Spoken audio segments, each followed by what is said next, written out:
The NFL stands for not for long. Set Sharga and Armstead. Roll out. Walker still running out. Looks to the left. Wide open. Thompson touchdown. Colin Thompson with the touchdown. There was nobody within 20 yards of What a catch off the bobble. Colin Thompson scoops it up. Lofting corner, the end zone. It is caught for the touchdown. The first NFL touch for Colin Thompson is a score.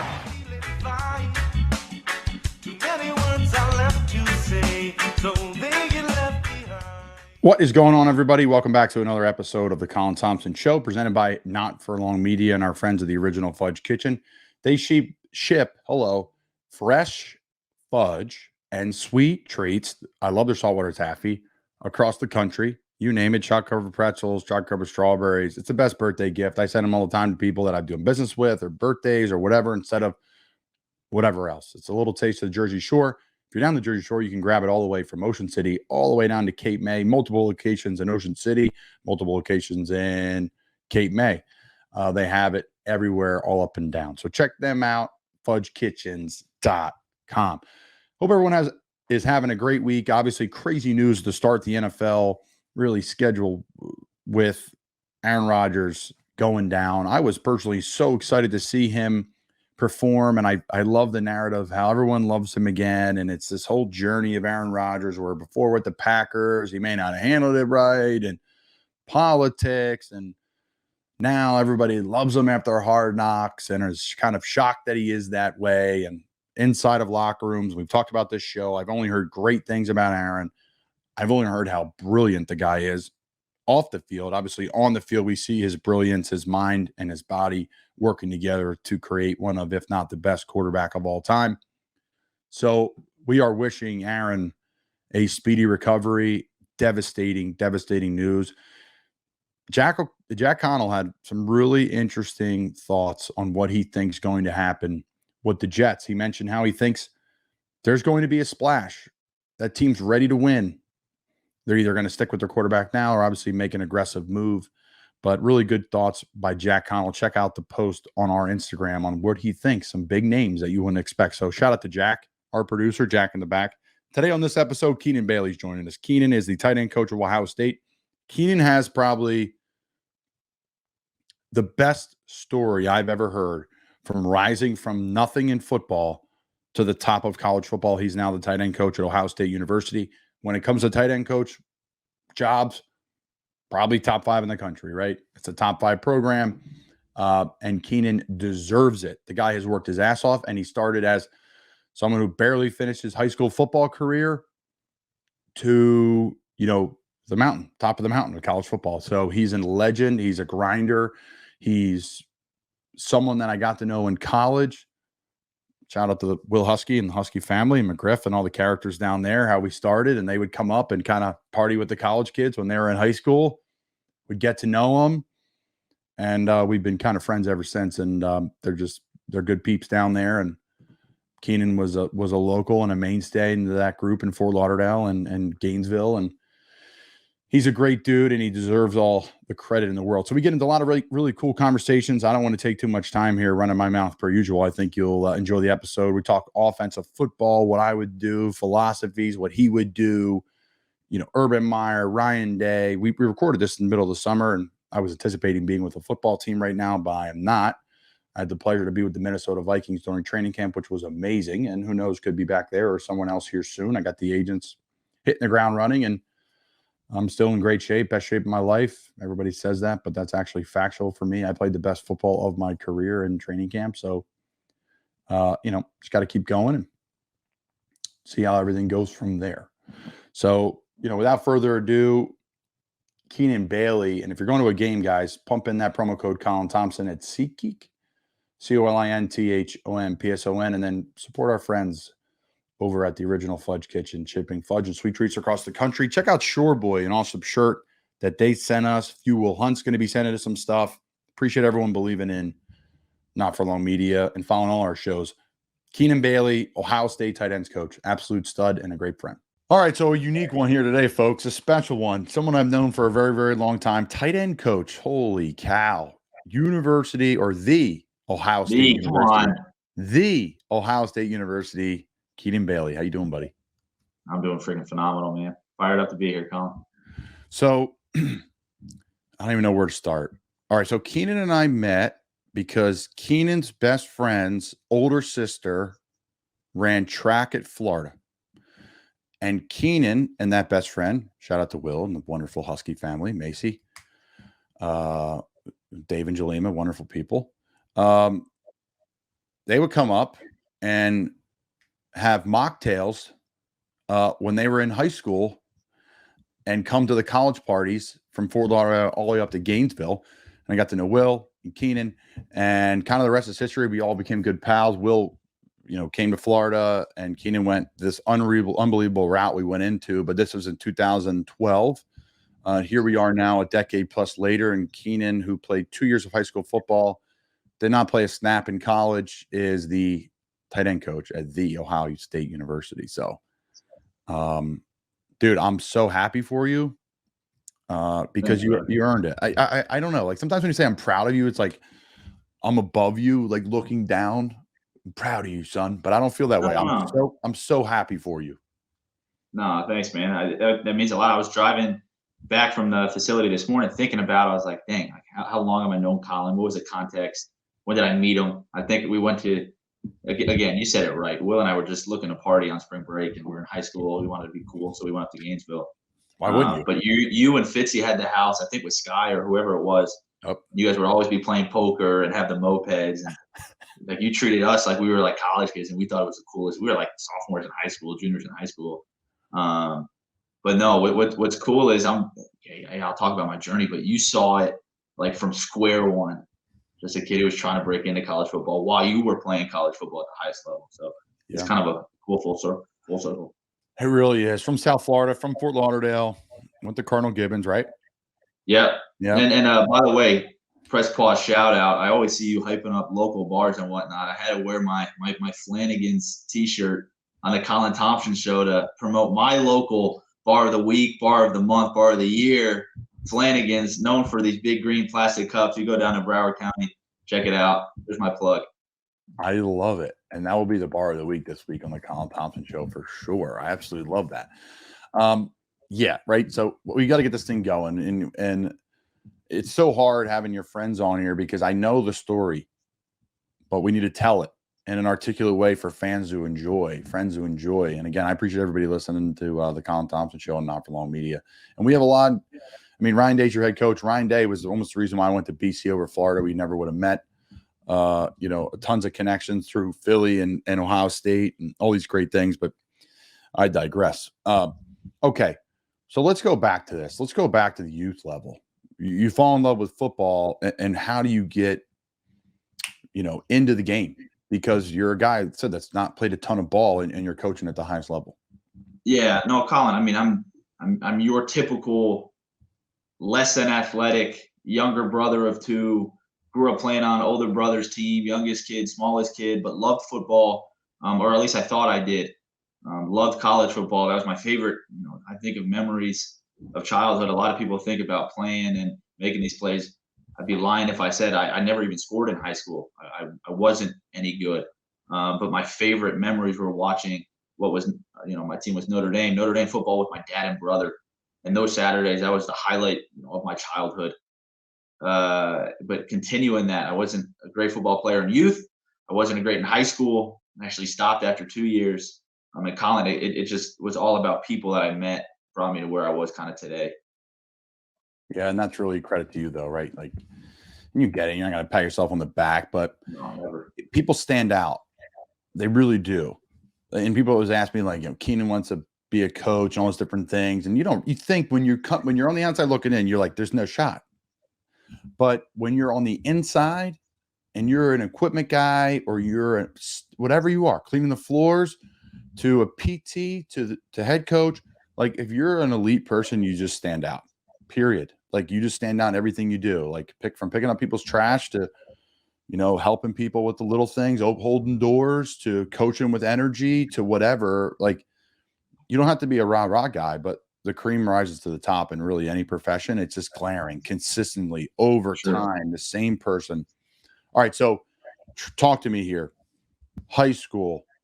I'm figuring out what I'm going to do in college, where I want to Yeah, go. so I thought, again, growing up, I wanted to be involved with college football. I mean, it was kind of lazy now that I think about it. I call it a passion. I just was a diehard fan. I thought I was going to be the next Herb Street, be on game day. So, like, literally, Colin, where I was looking at going to college was Northwestern, Syracuse, or Missouri, which had the best journalism programs. I was like, that's what I'm going to do. I come from a family that's really passionate. So, like, we want to aim for the top. And that's it. I want to be on ESPN doing college football. So I was going to go to one of the three best. And Syracuse, my mom made me visit in January. That was a no. I think Chicago might have been kind of bleak. And I visited Mizzou when they beat Kansas in hoops. I was like, I'm coming here. It was just freaking awesome. And anyway, so I knew I was going to go to Missouri. What really changed is my junior, senior year. I wasn't even playing football. I was actually doing I was calling the games like we're doing on a webcam, like we're doing now. And college coaches would come visit my high school, and being in South Florida, everybody did. And I would be talking to different college coaches about our players, but also guys in the area. Hey, check out this guy, because they're all going to the same 8 schools in Broward County. I said, hey, you want to stay away from him? He's a bad dude. Or hey, there's a sleeper. He's a sophomore. He's gonna be a stud. And I don't know. I was probably too arrogant. I would walk up to these coaches and just start pitching them dudes. I wasn't thinking about networking at the time. I was just a talkative, redheaded sophomore. But I obviously met the Missouri coach.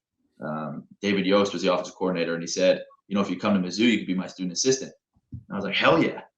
I also, would talk to the Notre Dame coaches, because I was a fan growing up, and even though I wasn't going to go there for school, I would talk to them, and I actually connected them with a couple of people who ended up committing to Notre Dame.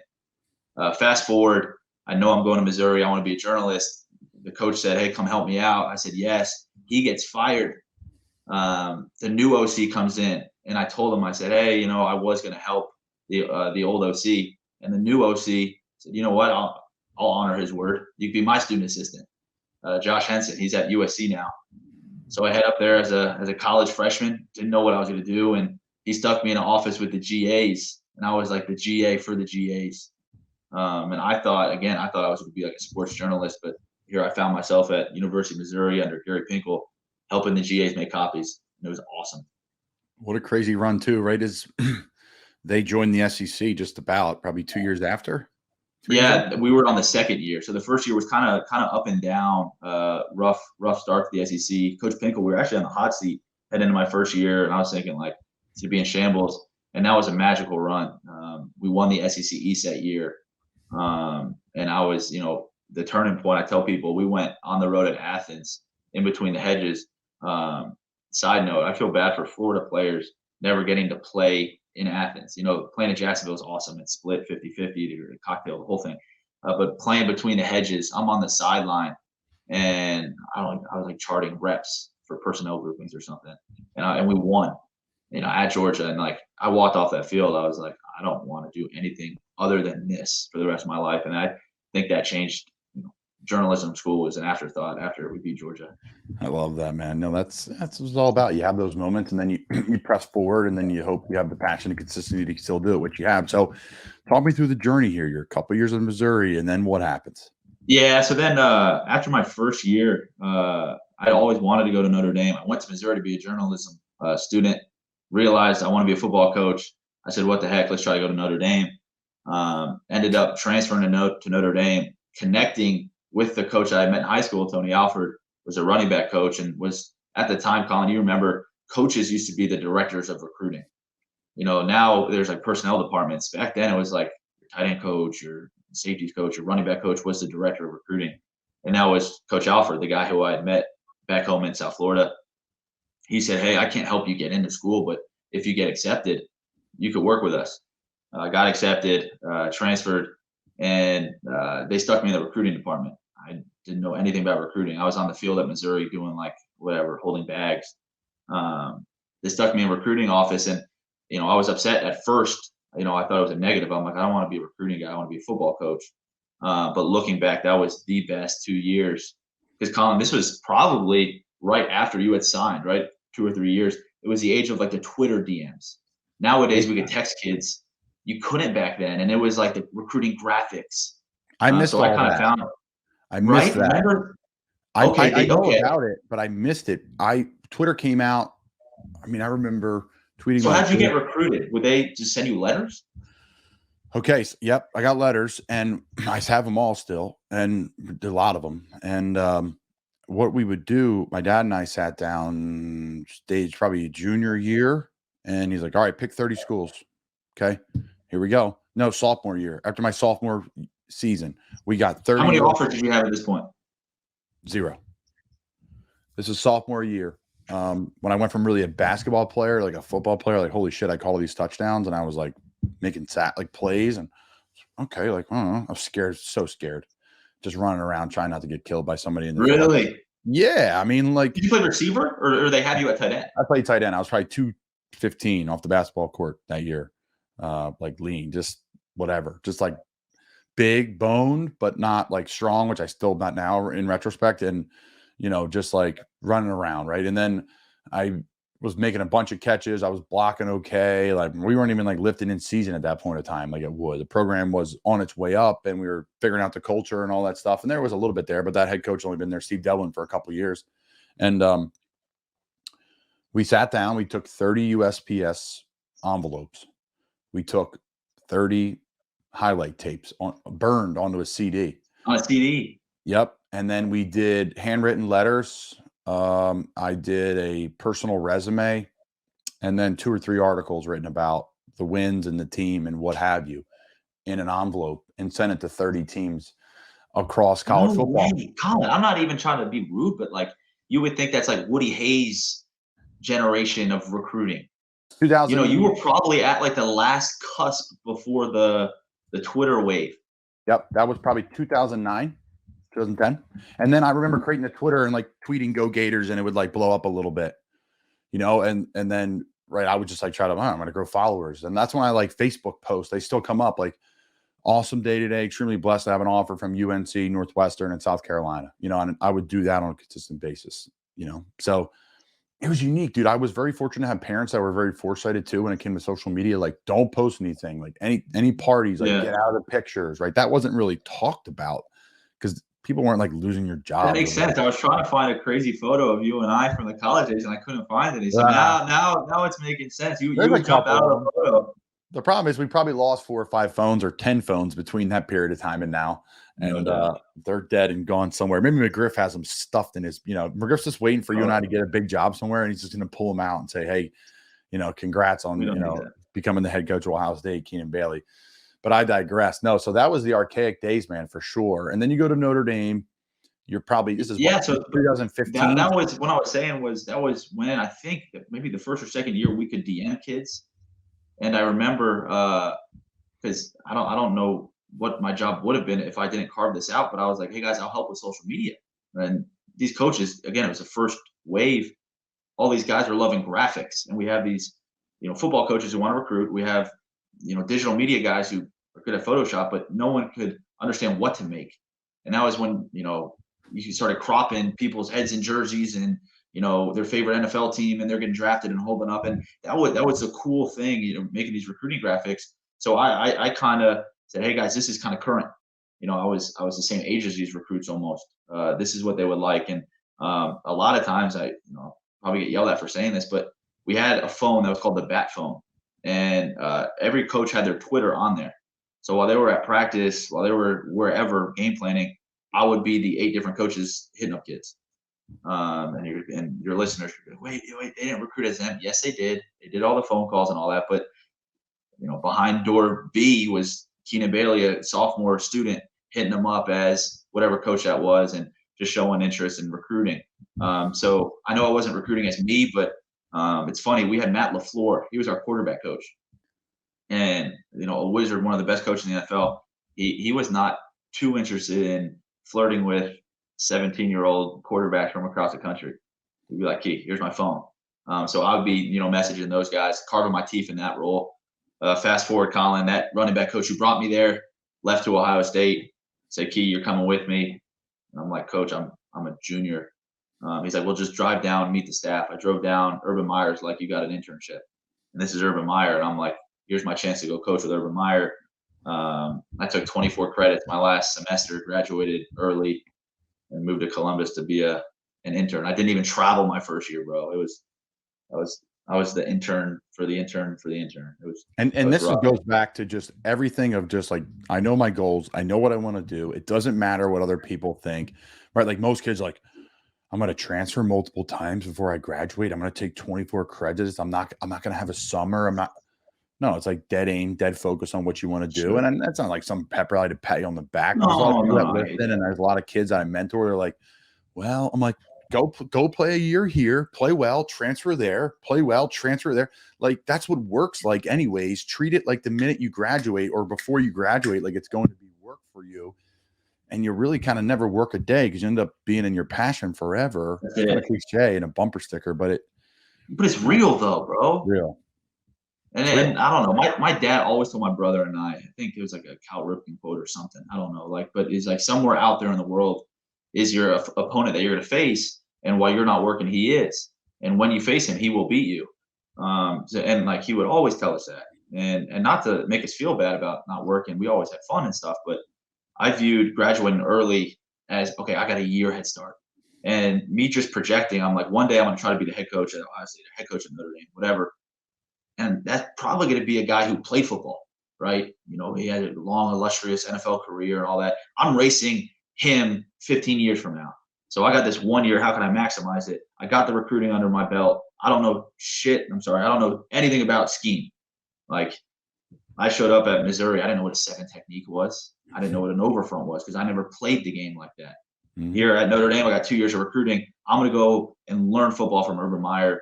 I couldn't pass up doing that. No, and really what your dad's saying and that underlying message is like really competing against yourself because it motivates you to continue to work and work and work. And all of a sudden you're looking back at your resume and the things you've done. You're not really looking at anybody else's, the gaps you filled in your life of sitting around and that struggle of like, am I doing the right thing? Am I going the right direction? And you're just pulling forward.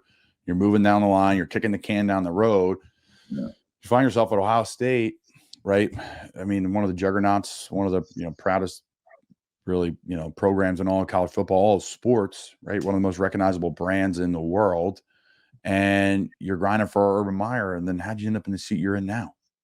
Yeah. So that was 8 years ago, Colin. And those first 2 years, again, I didn't even travel for 8 seasons. We counted seasons in football, but I didn't even travel my first year. Like I was just, getting coffee and doing all that, making copies and scouting reports and copy pasting Visio documents. But Coach Meyer, 3 years with him, everybody needs that. They were hard. It was 4th and 1 every day, but that kind of made me the coach that I am. My second or third season, we hired this new quarterback coach named Ryan Day from the NFL.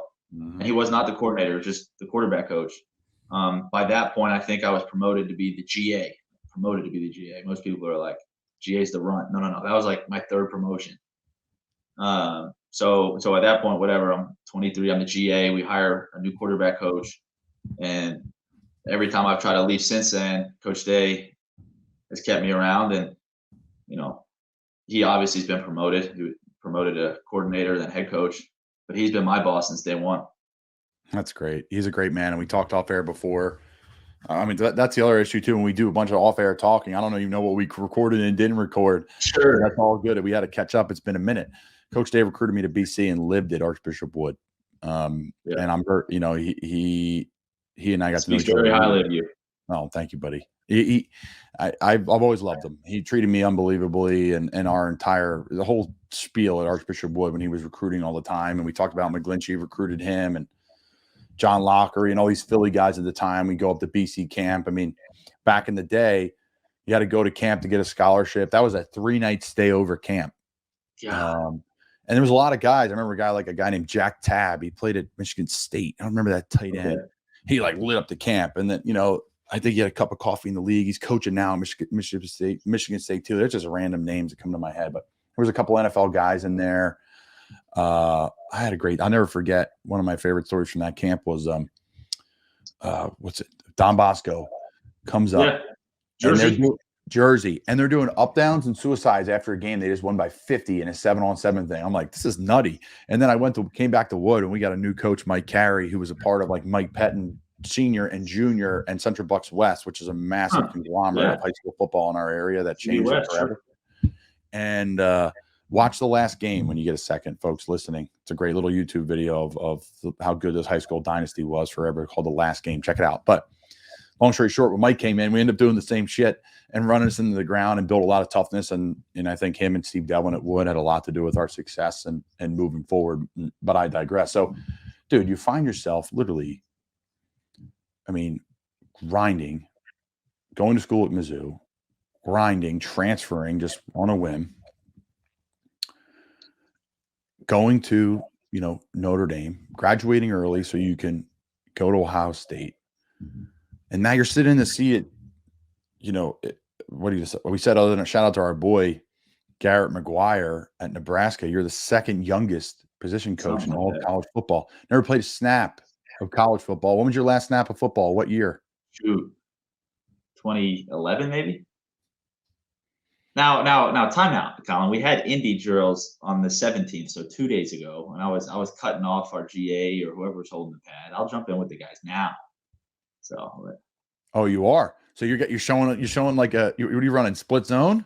Well, my whole thing is like one day I'm gonna get on this podcast and I'm gonna be like old and gray and I'm not gonna be able to do anything. But until then, I might look foolish doing it at some. But we got a team run tomorrow. I'm gonna be cleated up running 53s.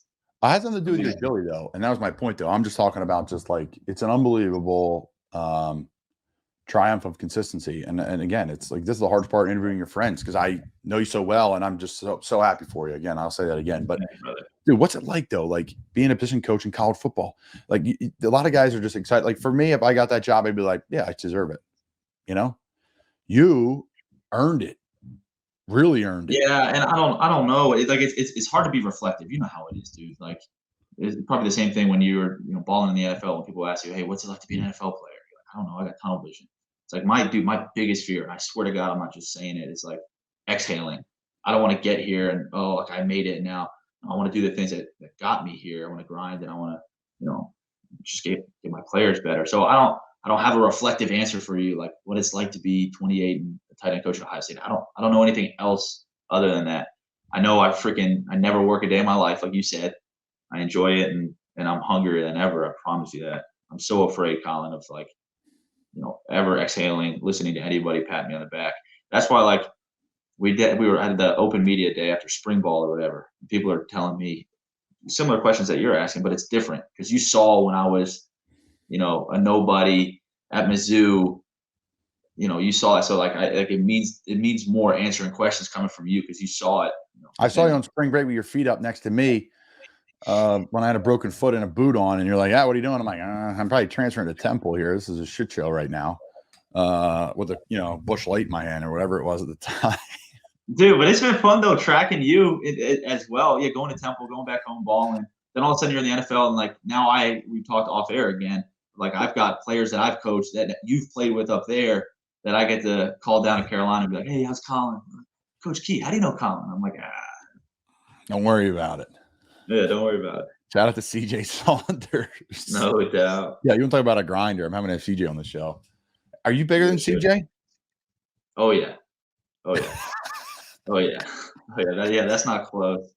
You can quote me on that. I love it. What's the end goal here? I'm gonna be head coach and win some national championships, but you're about the only person behind a microphone I'll answer that to. Again, our goal is to beat Indiana in however many days, but stop with that. I won't give you the coach speak. Coach, I'm out on that conversation. The coach speak. No, none of that on my show. No, I know. I just gave you my answer. I'm going to be a head coach and win national championships. And Colin Thompson, you record this one. Colin's going to be my OC. Write that down. All right, now we're really finally get into it here. We're 24 minutes into the show. Okay, so if I'm the OC, Day one install run. Go. Day one install run. It just depends on who we have. You can't answer that Coach question. Geek. See? No, you're ready. Truth. It's dead truth. If we don't have the tight ends and the fullbacks, I'm not running power. If we have the tight ends and the fullback, I'm running power and outside zone. You changed. I thought you were going to be we're running power till the cows come home, and all of a sudden now you're like a finesse guy. I hate that. You're like a wide zone guy, NFL guy. What's your top run? Well, I'm running this. Well, you got a guard who can pull? Like, do you have the tackle who can can he double to the backside backer and Trey with the tight end like a mother effer, or is he gonna? That's real. Is he? Well, we're gonna have dogs, Colin. We're gonna recruit our asses off. We're gonna have Right, dogs. listen, so we're having dogs, and we're going to go down and we're going to find the best. We're going to find some linebacker who's a nut job and make him a fullback, and we're going to find these tight ends who don't care about catching balls all the time. Then, yeah, of course, we're going 22 personnel. We're running power the first play of the game, and then off of that, all the play action, all the outside zone play action with it. And then, but now, I'll be honest with you, and I'm doing some OC stuff at Lower Cape May Regional High School, and I've been doing it for years now. Man, there's so much good stuff with the quarterback and the gun and pulling the football. Like, if he can run and move and you don't do that, you're crazy.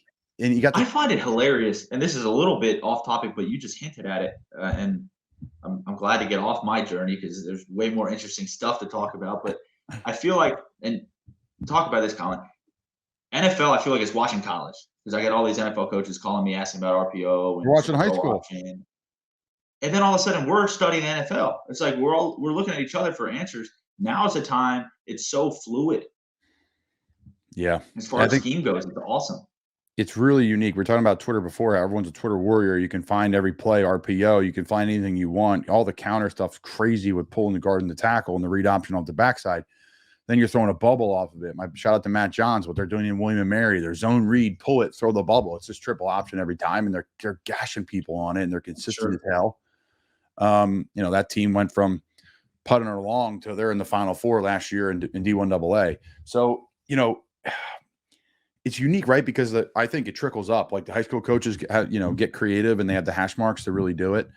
And the players and disadvantage, right? So like the guy who's playing safety and they're throwing a bubble to some kid who's going to Ohio State, like you can really see the play more exaggerated. Like, holy shit, look at that pull, look at that throw, and look at the angle he has. And then in college, the angle is a little less severe, but you can still run the play and get 8 yards. That's a win. So it really goes reverse where everyone's like, look, these guys are watching pro football. And then it goes back down and I think you learn from high school to college to pro, really. It's going up. It goes up. See, and I haven't thought about it till you just said, these Twitter, whatever gurus. There's some of these guys that just do scheme like for a living on Twitter, and unreal. They might think it's unreal. Oh my gosh, no, it's wild. And like all of us college coaches are watching it because it does, it makes our jobs easier. But I swear, you're gonna look in like 5-10 years, there's gonna be more people like me, like who have never played college football. Right? Or we're not great, stars in high school or college, or maybe play lower level. Because now, like the parity, the information's out there. If you want to be a football coach, like I knew I wanted to be a football coach, Colin, because when I played NCAA on Xbox, I didn't do the Road to Glory as a player. I did the Dynasty. And every year I started as FAU's coach because that was my local team. And I try to make it all the way to Notre Dame's head coach. And I love calling plays. And that's when I knew I was like, I don't want to be the star quarterback. I want to be a football coach. Well, now you get on Twitter. If you love the game, you could be a football coach. You could teach yourself that aspect. I think 20 years ago, you only learned scheme if you were a player, if that makes sense. If I'm a coach right now, everyone wants to be an offensive coordinator, right? It's like the way of our world today. It's like everyone wants to be like white collar and work their ass off and work at home and sit in an office and whatever. But it's like go blue collar, go that route because you're going to have so many jobs now because nobody wants to do it. If I'm a coach right now, find a way to be an unbelievable defensive coordinator. And it's really hard because you're going to let up points. It's going to happen, right? Even Nick Saban said you're right. It's a pendulum. So it's all swung offense. And it will continue to swing offense because the NCAA, the NFL, it's all money, points, quarterbacks, receivers, right? You have one in Marvin Harrison Jr. Like guys that change the game and it's electric. Like there's no really you can be an electric player on defense, but you may make like 2-3 plays a game. On offense, you touch the ball many different ways. You're blocking. All of a sudden, it shows up for the visual, the visit. Like that's where the money's at. So that won't change. But the pendulum is so offense right now with these RPOs and stuff. If you could figure out defensively how to do it, you also have to be in the right area recruiting wise too. Like, can you go get guys? And that's why where you guys are at is great because you're a national brand. But you can go in your backyard of the Midwest and Pennsylvania, in my opinion, obviously Ohio, and pull out some like dudes on the defensive side of the ball, that can run and hit. I mean, you guys are nationwide though, you're recruiting, right? I know you're trying to dominate Ohio, but we're national. We're national. You're national. We've got Ohio areas, but we're so national. My job's to sign, 2 of the best tight ends in every class every year. And I always laugh when people are like, it must be easy walking to a high school with a block O on your chest. It's like, yeah, maybe, but I'm recruiting against Georgia and Bama and the team up north and Notre Dame and Penn State. It's like in Clemson and those guys. Like, so yeah, it might be nice having a block O on my chest, but I'm going up against the best. Yeah, it puts you in a different category, right? It's like, oh, it must be nice, you know. I mean, if you say you're in the American Conference and recruiting, that's great, but you can't even touch those big guys because they're getting all them. Now, again, I'll talk about. I don't know how much you could talk about NIL legally, but how much does that change recruiting for you? No, I mean it's part of the conversation. Like you're naive if you're like, it's not. It is. It is, and every player is probably going to ask you about it, as they should. As they should. Now, like you just said, we have rules. I can't talk NIL with the guys, and there's people who can, but it's part of the conversation. Now, the only drawback, Colin, is like that can't be the reason you're coming to Ohio State. If that's the reason you're coming to Ohio State, you're going to fail when it's week 6 and you're not traveling. And you got to watch us go play Penn State in the whiteout game, and you're in your dorm. And yeah, you might have a nice car or something, but like you're going to want to transfer. And so, NIL cannot be the reason. I'll tell you this. I was jacked when I wasn't traveling back in the day when I had a broken foot in Gainesville because we would have a whole party at the house watching the game, grilling out back. Sure. I had the 4 TVs in the living room with Skylar. Hell yeah. Dude, you got to get Sky on the show, by the way.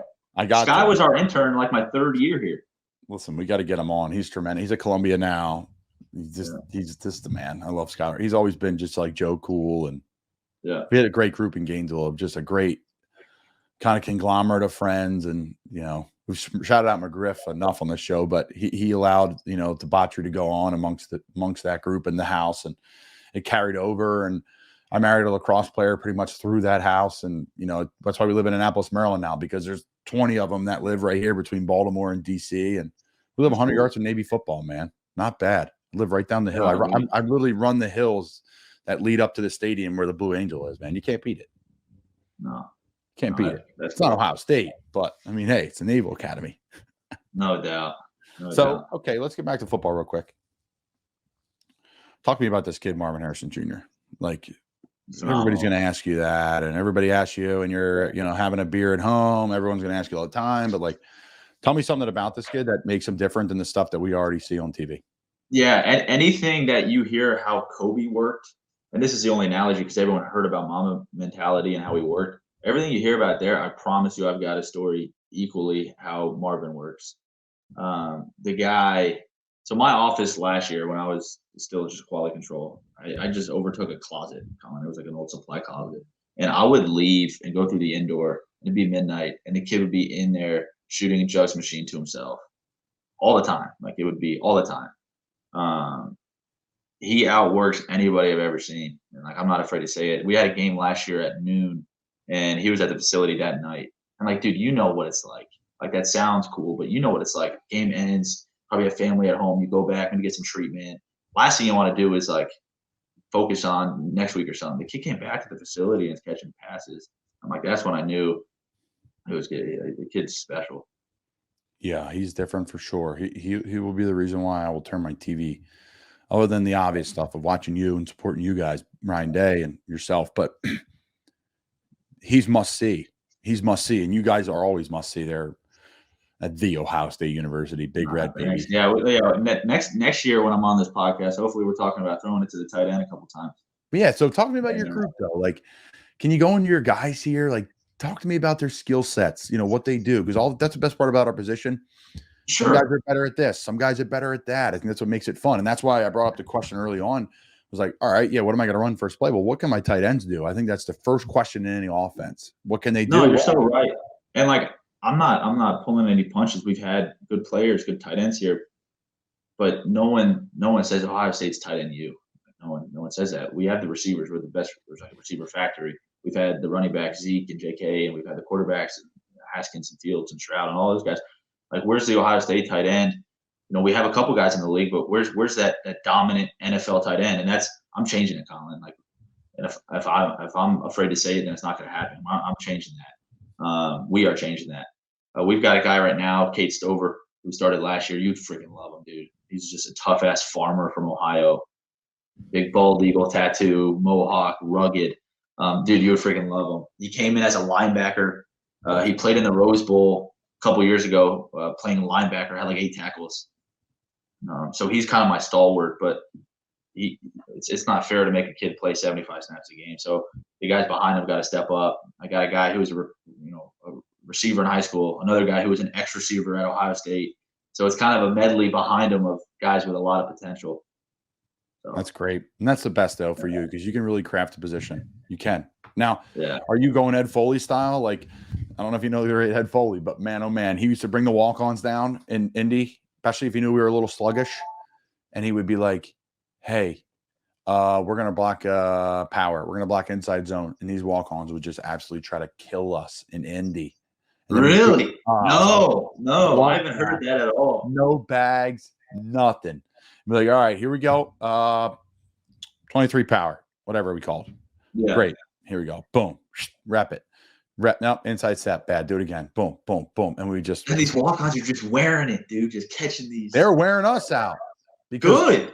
We had a little bit different walk-on culture at Temple now. This wasn't. Dude, I'm like the patron saint of the walk-ons. I like the walk-ons way better than the scholars, and that's why. So CJ Saunders was a walk-on. That's why me and him were like that. Dog. I prefer them way more. He's all right. I don't want to blow his tires up too much here on this show. No, the guy's an absolute animal. I mean, you guys probably tainted me because it was besides you or Mr. 5-Star, the rest of your buddies. A lot of those guys were walk-ons at Florida. So I think from day one, I like the walk-ons more than these scholarship guys. You know what I always tell kids, and I'm trying to get, some of my buddies, like kids, some of the kids I coach in Cape May, and kids I've coached around the years and mentored. I'm like, if you have the money and you have the grades, go walk on at a big school. It will change your life forever. Like, you may never play a snap at Ohio State. Maybe you'll cover some kicks. But if you're a good football player, you're tough, you're resilient, you have great grades, your parents can afford to send you to Ohio State. If you can get on the team, go. Because it changed your life forever. You're putting yourself in an echelon of human beings that are achieving at a high level all the time. And you know what's funny? 30-something kids will come in, walk-ons, and maybe more. I don't know the number, but as a freshman group. And you'll take a picture at the end of your senior year. There'll be like 12 of you left. That's it. That's it. And you'll be like, wow, I was one of 12 to play all 5 years at Ohio State or whatever it was, or Penn State, whatever the hell have you. Doesn't matter what school it is. I'm like, go walk on, go walk on, go walk on. Do you agree, though? Do you feel like your walk-ons are just 1,000%. And now, we make it sound easy on the Colin Thompson show at, it's not easy. Mornings, but like, because, if you're a tough ass, right?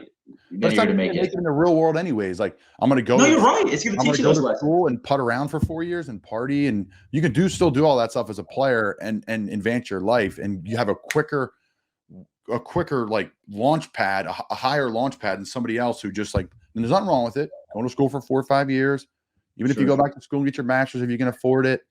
But then you got to like start the clock, even though like when you enter as a freshman, the clock's already started. The connections are already made. I agree with you, especially if they maximize their time there. And, I don't know about other places, but like, I hate when we call kids walk-ons. No, if you're in the building, you're a Buckeye, because no one gives a shit when you're running down a kickoff if he has a scholarship or not. He's about to run through you. So no doubt. No, it's the same thing. I agree with you. So I think like over a third of the NFL's undrafted. Is that right? Yeah, I think it's closer to 50%. Good Lord, I had no idea. Yeah. No, I mean it's a crapshoot, that draft. It's an absolute crapshoot. Who else can I ask you about Ohio State before we go? Man, there's so many guys. I was gonna turn one on you, Colin, if you don't mind me asking. Are you at Elfline? Huh? Were you at Pat Elfline? Pat. Yeah, I think Pat's probably older than me. That was like when I was an intern. Pat's a freaking man. He's one of my favorite guys. I got to get him on the show. Reminds me before training camp. But continue. Awesome. What do you got to put on me here? This will be interesting. No. I mean, you can't be the only one asking these questions. All right, you probably between Florida and Temple and all your NFL stops probably had close to a dozen position coaches. Mm-hmm. Don't give me like the bullshit.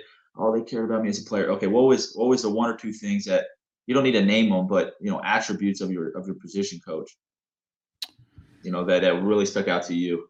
I'll go through every one of them and give a positive. All right, let's go back. I'll go all the way back to high school. Jimmy Gillespie, Philadelphia police officer.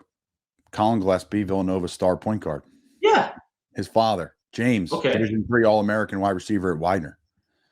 Colin just signed a 2-year. His best attribute was what, Coach Gillespie? Because you're constructing like his best attribute was probably he got me to play for him. Whatever that was, I wanted to play really hard and I didn't want to let him down. I love the man to this day. He knows it very publicly. Jimmy was my guy all the way through. Freshman through senior year. Then you get to Florida. Your freshman year was who? I would say Mike Carey was the same way at when Mike and I worked. Mike was offensive line coach. Tight ends worked a lot with the offensive line at Archbishop Wood. I would say the same thing about Mike. He got me to play for him. Oh, I'm sorry. No, you're fine. Florida was Derek Lewis. D-Lou's best attribute. A lot of it's going to be these guys. I wanted to play for these guys really hard. I don't want to let them down. That was my number one thing. D-Lou's best attribute, I think, because he was a former player, he had the ability to connect with you and pull football away, where it wasn't always about football. I struggle with that with some coaches. And I think you really got to toe the line of, you know what? There may be a mistake at practice. And as a coach, you got to wear it. But the group got tighter. They want to play for each other. And they'll be better on game day because of it. So I thought D-Lou was nutty with that. The guy was absolutely out of control. Let's see. Who else? We digressed through. Temple, one guy all the way through, Ed Foley. And that was the maniac that was running walk-ons through you. Unbelievable guy. He's still one of my best friends in football today. One of my best friends, period. Let's see. Foles. I mean, these guys are all amazing men. I got very, very fortunate. It's not always the same all the way through. And you wouldn't rag them on your show, but it no, doesn't sound like I would be honest if I didn't have a good one over the years. But I'll go through every single one of them, and I had unbelievable. I was just so fortunate. Like you'll see here, it gets even more of a bigger name situation here in a little bit. But Foles was a head coach in college. Foles was a receivers coach. Foles was an operations guy. So I learned a lot from Foles in the sense that, like, I learned about everybody else in the building a little bit more. Foles allowed me to develop my coaching tools and give my nutrition meal plans and stuff to other players, and allowed me to really give my advice a lot. And then tell me a holistic deal. Yeah, it was more of a holistic approach. Obviously, toughness.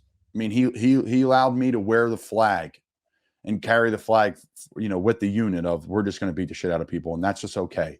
Sometimes things are going to go wrong. And I thought Foles was very even keeled. Like, when you screwed up, he just was like all about technique and focus, and it was never personal. Colin, I don't know this guy at all, but when you were describing him and the toughness and the indie drills, I was thinking like your old school, yeller, screamer, fucking maniac. So that's interesting. You said he knew the reps. He knew the reps it took. We got a break. We worked together every Tuesday and Thursday that one summer, just constantly doing footwork, constantly outside zone, inside zone, power footwork on a board with a bag or a med ball, constantly. Like, all these tight ends now are catching balls on. But it's funny. It's like, unless you're a freak, you're not going to be the ball catcher. There's only 60 of the guys in the NFL out of the 120 have a chance to really catch a ball in a football game. This fires me up every time I need to hear like this. Ohio State, these guys at Ohio State, like, if you're not a freak, you better block, dude. Because on 3rd and 2 and duo, you're not running a seam ball. No, like, they're putting the other guy in. They're putting the kid in who runs a 4.3 and is 6'8" and is a pterodactyl, and they don't grow on trees. Darren Waller, you name it. Go through the whole list. Travis Kelce, Mark Andrews. So, like, I always texted Foley and said, thank you for being hard on my tests, our daily tests. Coach Rule believes in daily tests. Thank you for being hard on the tests the night before the games. Like, this is bad work. You don't have the mic point circle. You don't have +1 here. You don't have the Sam circle. Like, you don't have the details of the play. Like, show me you know what you're doing and articulate it. Like, this is a joke. So when I go to higher levels and do it, it was so normal, and you would just rise to the top naturally because you knew the game, you knew the mic points, you knew whatever. I didn't have to find I didn't have to hear what the center had to say, who the mic point is. I know the mic point. So that's Foley. He was unbelievable, and I think one of the best special teams coordinators I've ever been with in college for sure. Okay, so then my first year in the New York Giants, Kevin Gilbride Jr., Temple tough. I mean, listen, Kev is somebody who knows the entire game. because he played quarterback at Hawaii. His dad was a successful coach all around every coaching ranking in every position. Now he's had his own success as a coach, and he's had his own separate situation, but that helps to have a father who's a coach at the highest level, and then also played quarterback and baseball at Hawaii.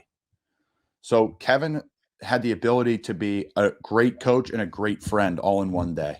We could walk down the hallway and bullshit and chop it up and have a good time, and then go click right into football mode. I thought, I was going to say, did he make, because that's something, being 28, I'm a couple years older than these guys. Like, I'm connect, not, man. I would just connect. exactly. But, like, but is that something that he made clear? Because, like, dude, I lift with the guys in the winter and try to be one of the guys, but then all of a sudden we walk on the field. No, it's coach. You know, how did he? I think, I'd even say, like, I think that's I love it. Don't get me wrong, but like at the end of the day, like, did you take the first step or not? Right? Did you strike the naming point? Like, are you square? Or did you are you high pointing the football? Did you go through the man to go get it when it's behind you? Like, it's unemotional sport. It really is. It's real. Like, I'm listening to ESPN and all this bull. It's like, well, you could feel the. It's not about the juice. It's not about anything. It's like, did you hit your hand? First step.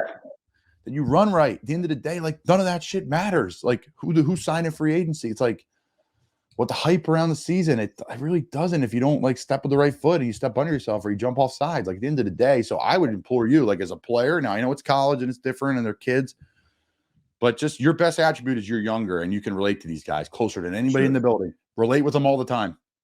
Yeah.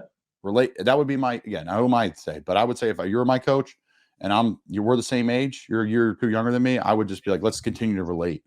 I can have conversations with you. The minute you're like the screamer and yeller, I'm gonna be like, dude, like, leave it for the 50-year-old guy. He's got 4 kids and only sleeps 2 hours a night, and like keep that for you and I. So I don't know. That's what I would say is, like, yeah, I know you want to be coach on the field and you just should be. That's it. But I would just continue to put your arms around the guys, because that's what my opinion, what I would want from a guy. That's what I want as a player, anyways. No, you're right, and that's weird. I know we're kind of backtracking. I felt early on the pressure to be something, right? Especially when I was younger. JT Barrett was like 4 years older than me. He was our starting quarterback. And it was like that pressure. And especially, this better than anybody. The whole program feeds from the top. So with Coach Meyer, it was like, no, I'm Coach Bailey, and it doesn't matter my age. And this is with Coach Day coming from the NFL. It's like, dude, I don't feel any pressure anymore. Like, they come over to my house the other day and cooking out for them. And hey, Key, can I get another burger? I'm not gonna be like, it's Coach Bailey. It's not. My wife calls me Key. You call me. I'm good. Now, there's always that. We're not buddies. We're not, just because I got a job to do and you got a job to do. But like you said, I don't feel the pressure anymore to, blow a whistle. Continue to connect, man. And that's inauthentic. No, I love it. I love it. They see right through it, right? It's like, dude, we're all now guys are getting paid. It's like, it's even more time to be more relatable. It's like, all right, as long as you're doing your schoolwork right, I'm going to worry about you going to class and, like, all right, let's just then it's pro football. Once we're in the real, like, be real, like, listen, you're not making the right first step. It's just, that's probably leading to decisions off the field. You're consistently making the wrong first step here. Like, what is the problem off the field? Like, you're probably missing your chemistry class too. Whatever. Like, right. I firmly believe in that stuff. Okay, let's see. Gilbride. Then I was with Frank Smith. Frank was so cerebral. Frank is now the O-line coach, the offense coordinator for the Dolphins. He was the tight end coach of the Bears. John Fox. Let's see, Frank. I just love Frank in the run game. I mean, he's an offensive line guy for Hard. He coached at, like, Georgetown. I loved Frank's run game knowledge. And I was only with him for 8 weeks in the practice squad, so I wasn't with a ton. Okay. I wasn't with him for a full offseason. Next year, Kevin Gilbride comes in again. I work with Kevin with the Bears now for the second time in my career. Then so same attributes there. That was wonderful. And he meshed well with our group there. We had a really good tight end unit. They kept 7 guys. I was 8 who got cut. It was a really, really good group. And Trey Burton and Dan Brown and Ben Broniker, Adam Shaheen, Deion Sims, Zach Miller. It was a good group. I was number 8 and cut. The day they traded for Khalil Mack was the day I got cut. I digress. Take me to the AAF. Ray Richaleski, special teams coordinator for the Colts at one point in time. Let's see what I learned from Ray. My funny story about Ray is we weren't, like, signaling the personnel groupings, and that always bothered me. Like we're screaming Who on was the just shouting 12? shouting, and I'm like, Coach, we got a single. This is like my third day, and I have a different personality where I'm immediately comfortable. I'm immediately right to the football, and like I'm very open about like football and conversations and opinions because that's every room I've been a part of. We have those conversations. He took it as I was telling him how to run his group. Jeez. And he said, "Hey, Thompson, when you get your own team, you can make those decisions, but it's not your team yet. So keep them to yourself." And I was like, whoa. Well, I'm like, I hate this dude, right? Ended up becoming. I'd be willing to bet you did not keep those to yourself.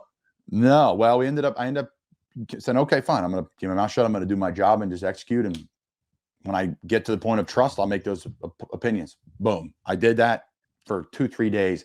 Plus, he was a special teams coach, and he saw I could snap. He was like, oh, yeah, whatever. We ended up hitting it off, and Ray and I are good buddies, and we talk all the time. I would say via text, a couple times a year. How you doing? Checking in. I loved Ray. Loved Ray, and we hit it off. I thought Ray's best attribute as a coach probably was the toughness and the overall buy-in, especially for minor league football, really hard to do. Sure. Like we're gonna do what we're gonna do. We're gonna believe in what we do. So a lot of the same carryovers here. I digress. I'll keep it moving. Tampa Bay in the XFL, I had Pete Mangarian, who was the head coach of Columbia, and Pete was the tight end coach of the Patriots when they had Hernandez and Gronk. So, I mean, I've had great guys over the years. These aren't just guys that are like a running back coach playing tight end coach, but they really want to be an OC, right? These are guys that are like tight end guys that have done it forever. So I was all Which in. is rare for all those people out there. Like you're hard pressed to find a tight end guy, like you just said. It's usually like a quarterback guy that we're gonna stick in the room, or an OC or an O-line coach. Yeah, could be an O-line coach that knows nothing about receiving or whatever. I love that. So I had Pete. Pete, I'll never forget. I mean, he was an unbelievable coach, and we had great conversations. But Pete was all about taking care of all stuff off the field that bleeds onto the field. Always. I always thought that was great. And, I do it anyways. And it was like a part of like Temple and college and having great grades and like I didn't always have them, but, trying to do that stuff right. So Pete was awesome. And then I fast forward.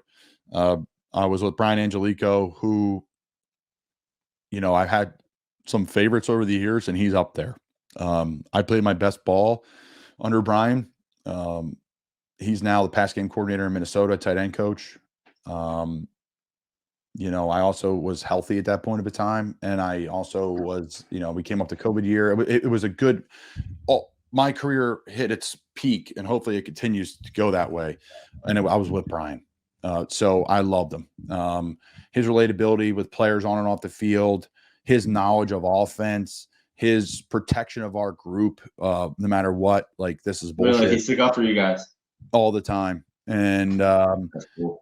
I love Brian, huge fan. And then I had, again, Brian went to Minnesota, took the job, and then Kevin Gilbride came in again. So I had Kev 3 different times. Your guardian angel, Kev. Kev's the best. And Brian Angel, you recruited me to Rutgers and Pitt back in the day. Didn't offer me to Pitt, said I had slow feet.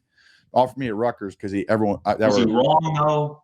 No, he was not wrong at all. It's still the same guy. I just, he's still teaching me to do the same shit. I'm like, I got some limitations, just like every other guy. Some guys, I guess I shouldn't say. So there's my laundry list. We just burned 20 minutes going through that, but no, I've been very fortunate. You don't have guys. You can even go back to CYO football. Coach White, Coach Barrett, Coach Brown. This is 7th and 8th grade. My first couple of years, like these are guys that all coached high school football. These are guys that all had great kids and nephews and sons that went on to play high levels of football. You don't have that. These aren't just like the generic dad, like putting the ball down. They're like, Colin, you need to learn how to block, but we're going to put you at center in 6th grade. And then 7th grade, we're going to put you at tackle. You're going to play tackle, and we're going to do jumbo, and we're going to throw you the ball a little bit in the jumbo sets in 8th grade, but we need you to play tackle in youth football. So, like, I learned a lot. I was learning swim moves and rips and all this stuff at a young age. So I've been fortunate.